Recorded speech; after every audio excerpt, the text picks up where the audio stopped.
We are locked and loaded as we get ready to head into game 2, running down the rift and seeing the matchups.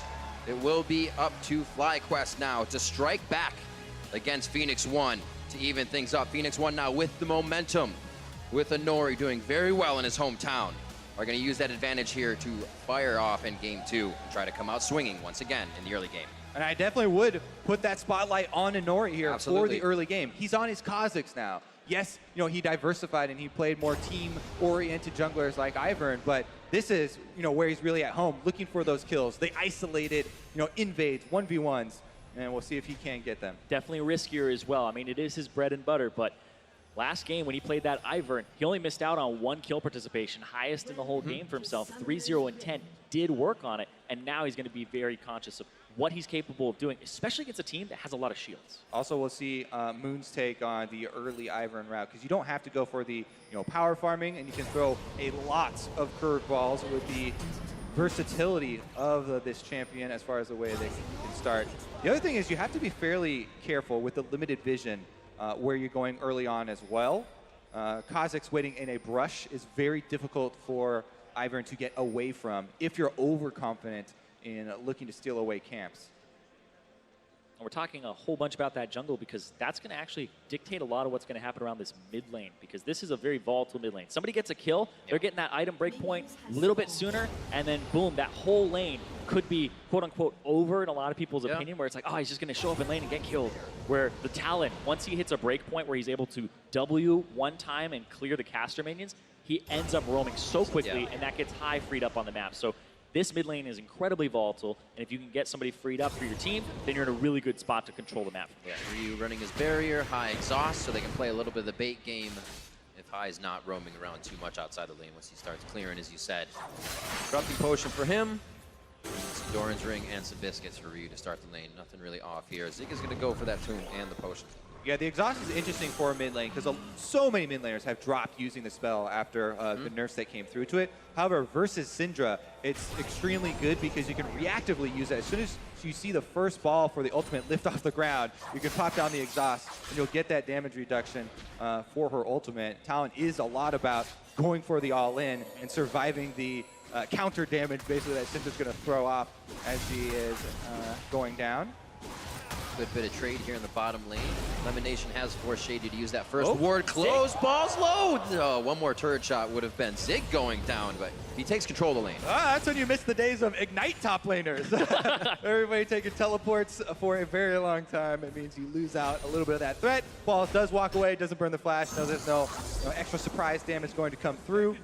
This is a little bit more scary than the first time around for him, though. And also, Zig didn't get greedy. Could have possibly gone for a flash auto attack to try and finish him off, but decides, I've already won the lane, and he's going to just heal up, and we'll be fine. A little bit more, 33-37 this game for P1. We're looking for the comeback already. There it is. I mean, there's so much veteran power on FlyQuest. A lot of these guys are incredibly popular. I mean, High talked about retiring after he won Challenger, and he's still being competitive, and that's why people love him so much. That, as well as the play style. Not to mention the surprise picks, the Mordekaisers and Shakos and things that they use, but the never say die attitude of the team and the gutsiness, the willingness of High to go for low risk, low percentage plays, high risk. Here we go, though. Jungler's first interaction as Inori, only half health, going to have to cede control of the river over to Moon, who should be able to clear out that ward. Yep.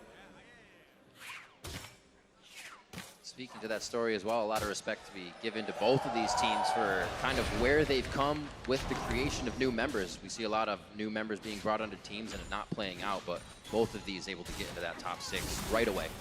Yeah, definitely.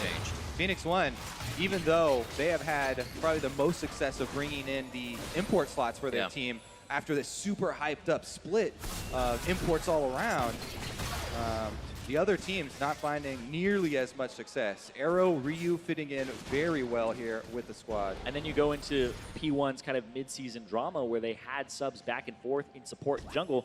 Now they finally said, these are the two guys that we're going to be running right now. These are who we're going to stick with. And that sets them up for summer moving forward. And if they get the championship points here, you're potentially looking at a team, if they make the finals next split, that they may qualify on points. So here we go. Mid laner and jungler working together as High pushes Ryu in. Moon has the confidence to channel. You can just channel right in front of the enemy. Your smite will guarantee that you win this fight.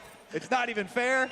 And he is able to steal away those all-important Raptors and the extra experience. And you look at what he did there. He's like, all right, it's about 4 minutes and 25 seconds. Let's just start heading over there when the second round of Raptors comes up. So, yeah, the respawn time depends on how quickly you clear the camp. All of the small camps will respawn 1 minute and 40 seconds later. And generally, the Graves and the Kazakhs are the two of the quicker clearing on the Raptor camps. You got to get there a little bit earlier. Yeah, it's kind of like Graves, Kazakhs, Elise, Rengar. You pretty much expect them to start on those Raptors with Elise from their mid laner, and so you can predict their next few minutes, and especially when they come back to those Raptors. Everybody wants to do them for that EXP boost. Yeah, that's really the only small camp that you do time. A lot of the other ones, not cared about as much, as this has been the season of Raptors. Ooh. Might be a mismatch back here. Elimination low on mana. Altec actually went for the Vampiric Scepter and a Longsword and then said, I just want the Cutlass, no potions to go back to lane. So if anything happens, luckily P1's backing, so he'll have free time to actually just farm this up and possibly go back and get those items. Yeah, definitely good news for FlyQuest this time around. Their bottom lane doing much better. Altec does get that early back for the Cutlass, but here comes the Serrated Dirk from Arrow, and you do have to respect the upfront lethality here.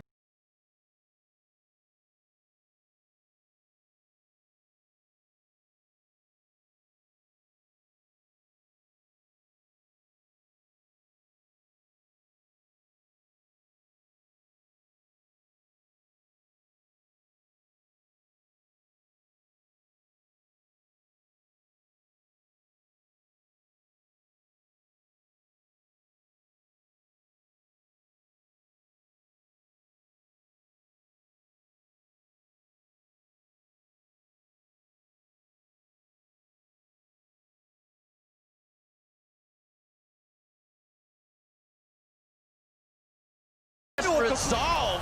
That's a kill for somebody. They're just waiting, and they say, let's put it on a platter for High. Patience, my friend. Lemon Nation with the classic roam up mid here, able to get that one. Ignite and Flash were both used, so bottom lane should be notified, but definitely well worth it for FlyQuest. Exactly. Great for Lemon to actually show up and use the summoners here to get onto Ryu, because now there's an advantage for High, a big one as well. And by the way, look at the mini-map. He walked through that ward in the river, roamed straight up through it, and then even afterwards, ping goes down on that ward from Phoenix One. So gotta pay a bit of attention to that. Now High will have flash advantage. He has a Storm Raider Surge, so once he does burst, he's able to stick on you. And so High does have to actually kind of push that advantage for himself, or at least threaten. Continue to clear out minions, go for the side lanes. I mean, that's what we saw P1 do last game. They continued to just push what happened to balls in the top lane, and then it just came into Ryu's lane. See if FlyQuest has the same results. So I went back, rewinded to look at the path that Lemon took, and actually came just around a small corner, so there was only a glimpse of him. He didn't come up through the river from bottom lane. His roam was from their own jungle, so that's why it caught Ryu off guard. It might not have even stepped into the vision. You didn't even see him. Tiny corner there. Yeah.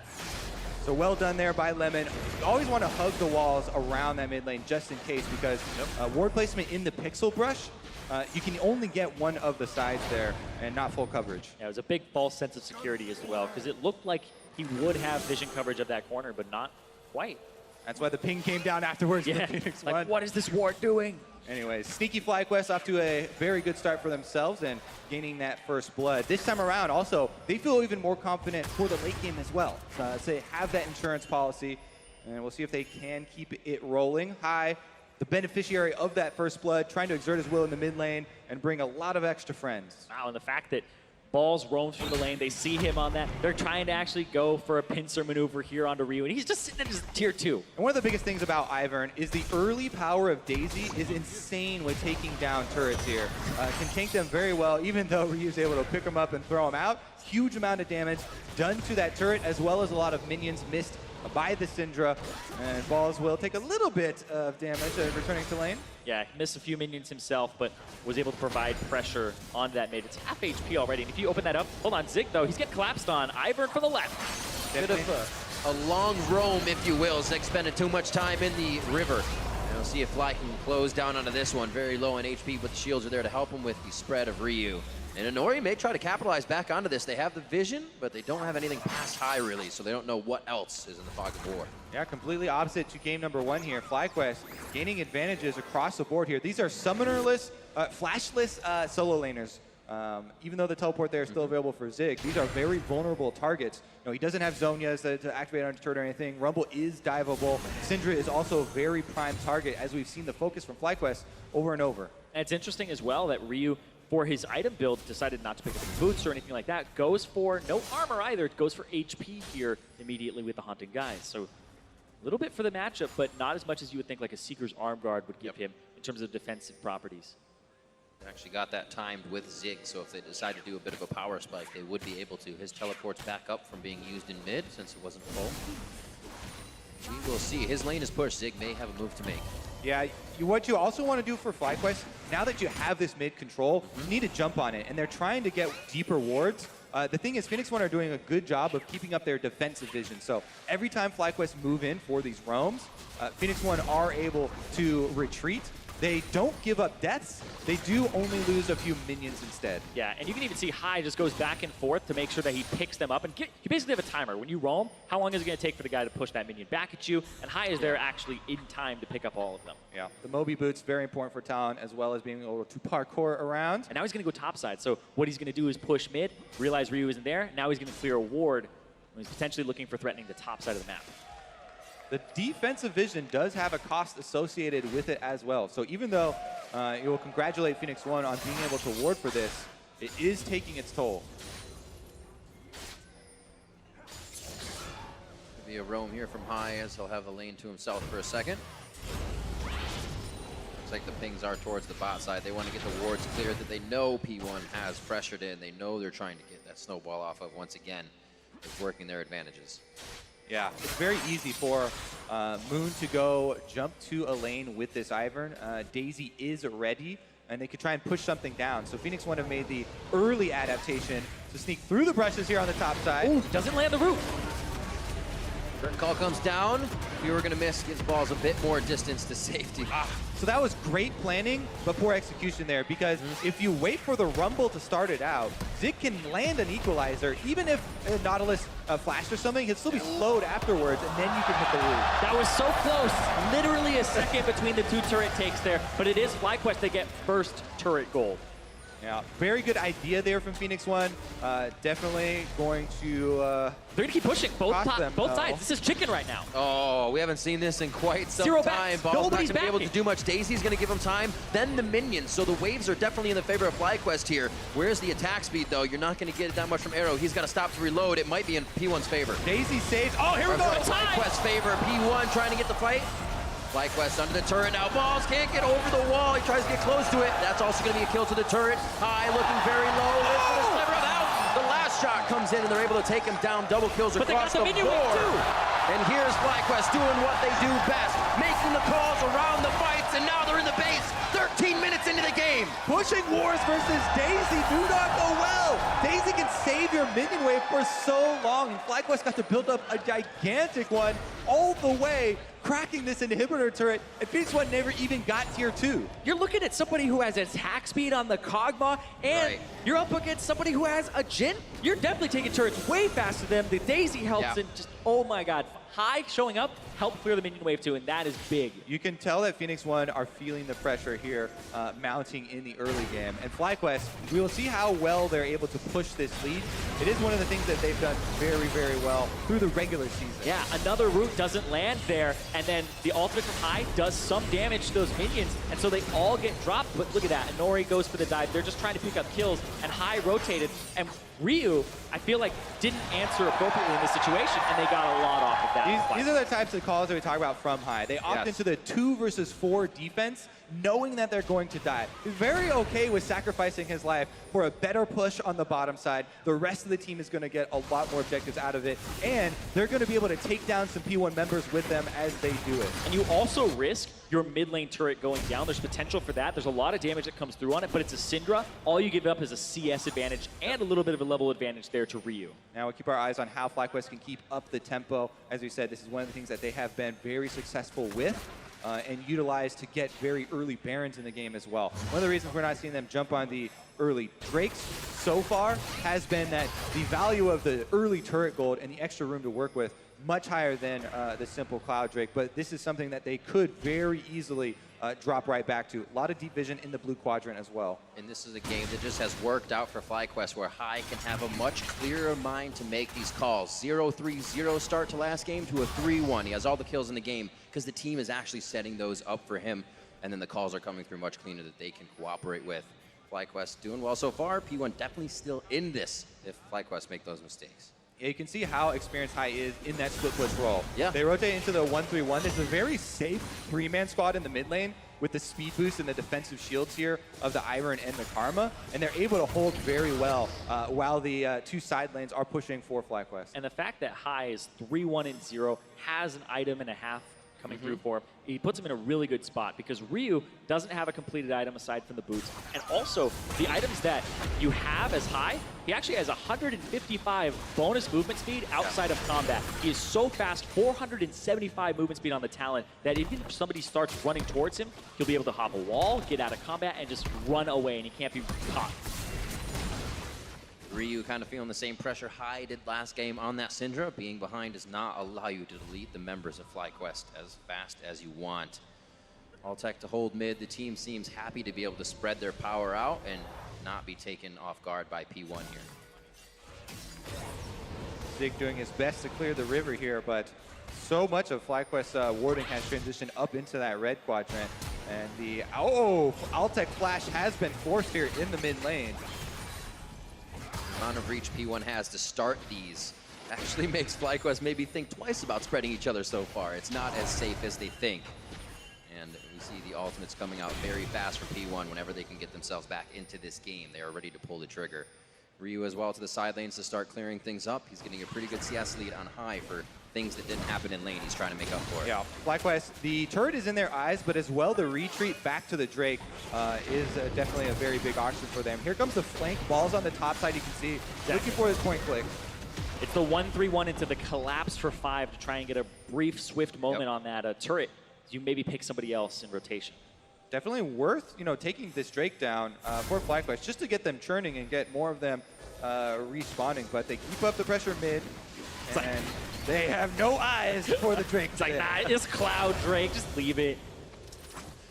High already has like huge diminishing returns and out of combat movement speed already. Doesn't need any more. You can always go faster. But yeah, they'll pick it up in a second. They're about to go for it. He'll have the bot lane push that has to be respected by P1, so they'll start to spend someone bottom here. And Balls has pretty much been able to keep Zig top. P1 hasn't been able to put the forward wards they were last time for any teleports for Zig. It's always FlyQuest's portion of the map. Wherever they're moving, they own it. And it's been allowing them to control this game much, much better. Just 15 minutes from now, basically last game, it was won by P1, so we are in a much different course of action here.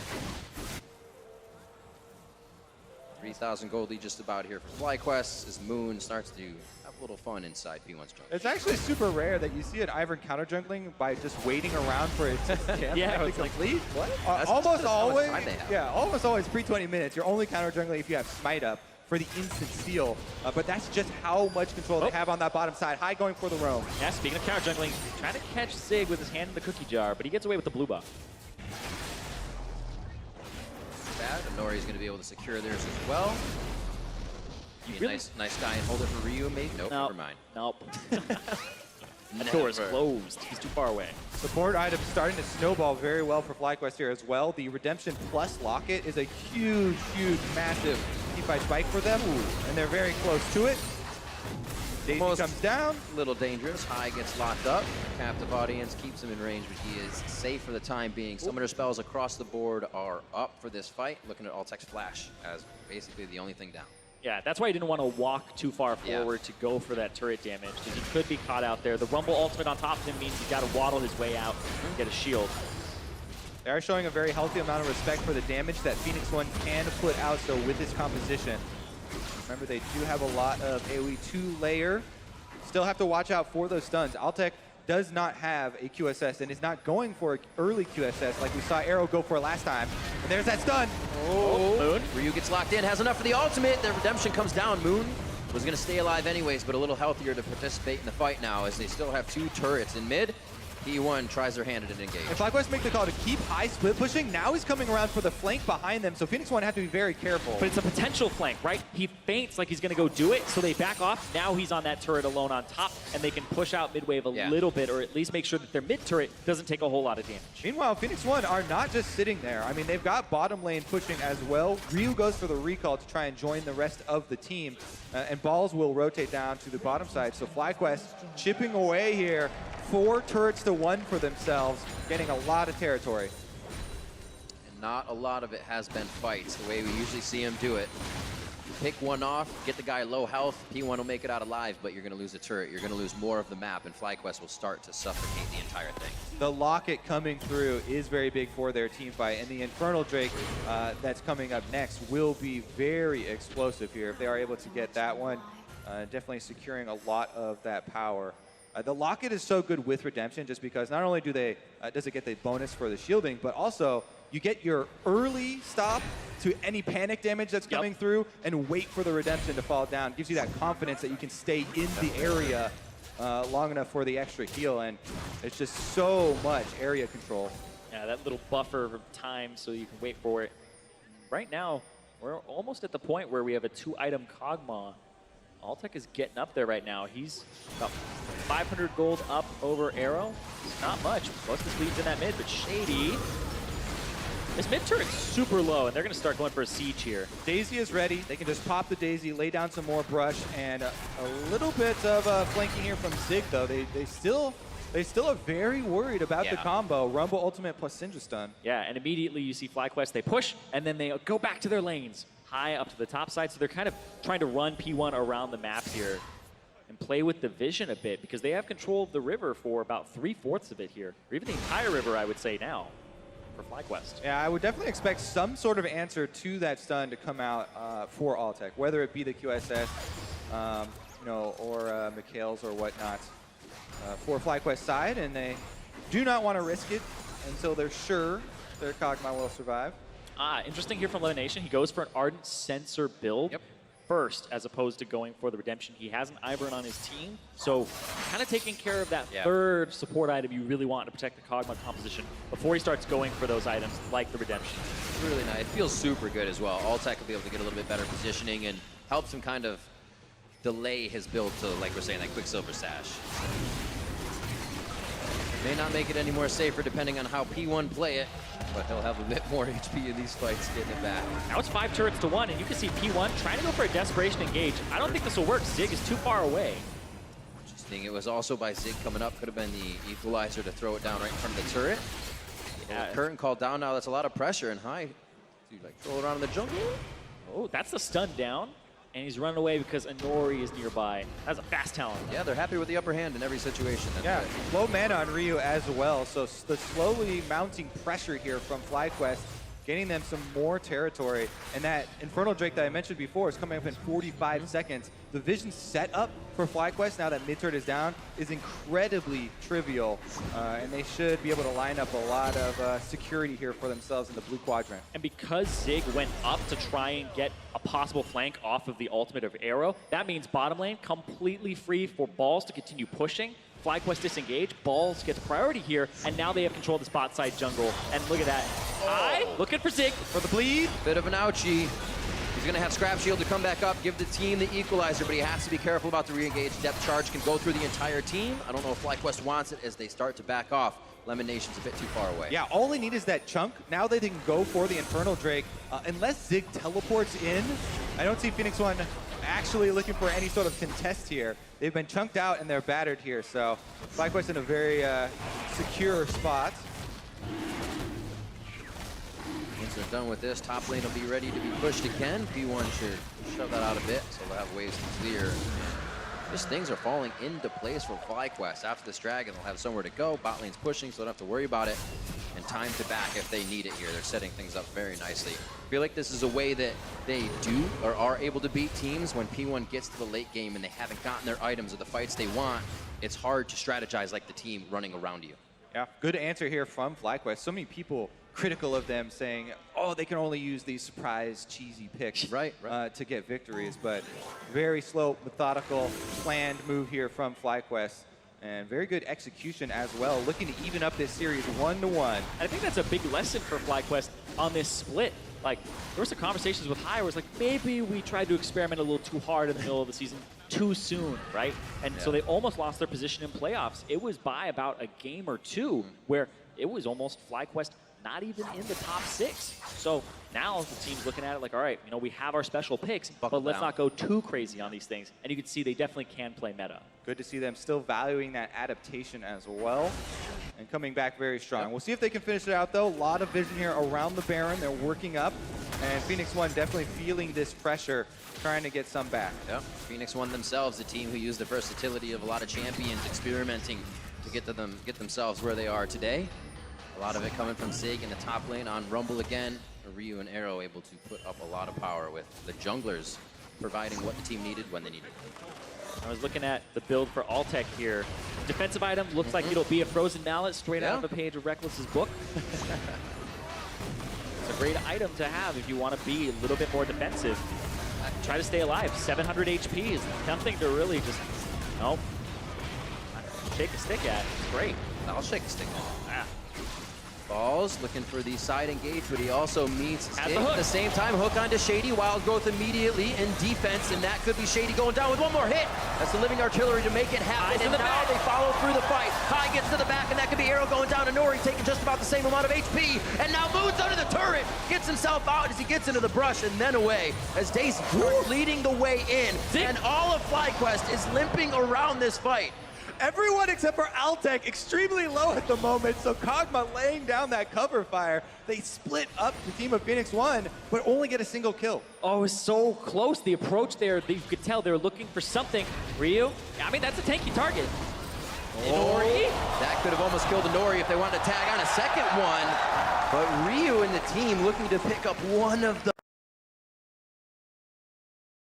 Kog'Maw, the key component of the comp here, still standing almost at full, and Altec able to get a retribution kill, punish Ryu. No summoners on that Syndra now as well. And this Kog'Maw is going to be huge in this series. He is 50 CS up right now over Arrow. Look at this High. Looking for an engage. Can't quite do it though. Teleport burned from balls. That just shows you how much vision has been cleared on that side of High. They had no idea it was behind them. It was one guy coming, and now they get to go for Baron. Vision's there. It's going to be that 50. Yeah, not only do they not clear out those wards, doesn't matter about the pink ward because the Iron Bush. Exactly, it's hidden right now. Oh, they popped him over the wall! Oh, that's not what Inori wanted. He's able to jump out. It looks like Baron is easily going to go over to FlyQuest here. Inori's trying to stay in. Flash is not there. The jump is down. He doesn't have a way to re-enter that pit. It's going down super slowly. And Lemon flashes back. Oh. If the Baron bikes back, come out there. So close.